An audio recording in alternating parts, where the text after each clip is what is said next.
বিসমিল্লাহির রহমানির রহিম। প্রিয় শিক্ষার্থীরা এবং সম্মানিত শ্রোতামণ্ডলী, আসসালামু আলাইকুম। আমি মোহাম্মদ হাফিজুর রহমান চৌধুরী, সিনিয়র শিক্ষক, বানিয়াচং সিনিয়র ফাজিল আলিয়া মাদ্রাসা, বানিয়াচং, হবিগঞ্জ।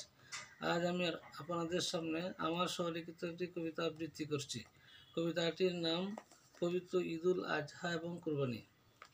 বাংলাদেশের হিজরি বর্ষপঞ্জি অনুযায়ী জিলহজ মাসের 10 তারিখ এই ঈদ পালন করা হয়।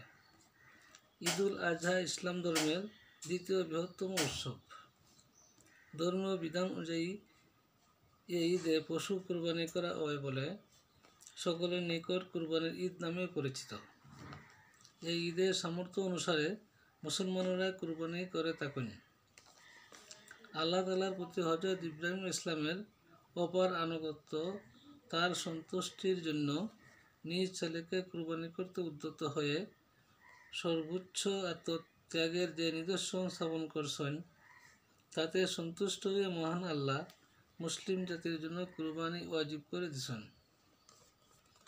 মুসলিম জাতির পিতার ঐতিহাসিক আত্মত্যাগ ও অনুপম আদর্শের প্রতীকী নিদর্শন হিসেবে প্রতি বছর এ দিনে মুসলিম বিশ্বে ঈদুল আজহা উদযাপন করা হয়।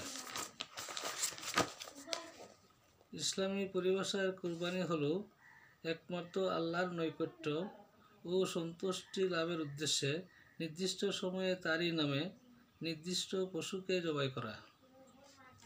মহান আল্লাহর দরবারে জবাই পশুর গোশত বা রক্ত কিছুই পৌঁছায় না, কেবল নিয়ত ছাড়া। এ প্রসঙ্গে মহান আল্লাহ ঘোষণা করেন, এগুলোর গোশত আমার কাছে পৌঁছায় না, কিন্তু তোমাদের পরহেজগারই পৌঁছে যায়। ঈদুল আজহার অন্যতম শিক্ষা হলো আল্লাহর সন্তুষ্টি অর্জনের আশায় মনের পশু অর্থাৎ লোভ ও কুপ্রবৃত্তিকে ত্যাগ করা। তাই এই ঈদে ধনী ও সামর্থ্যবানেরা পশু কুরবানি করলেও গরিবরাও সে আনন্দের সমান ভাগীদার। কারণ ইসলামী শরীয়তে নির্দেশনা আছে, কুরবানির গোশত সমান 3 ভাগে ভাগ করে 1 ভাগ নিজের জন্য রাখতে পারেন কুরবানিদাতারা, অন্য 2 ভাগের 1 ভাগ বিতরণ করে দেবে গরিবদের মধ্যে এবং অন্য 1 ভাগ বিতরণ করে দেবে আত্মীয় পরিজনদের মধ্যে।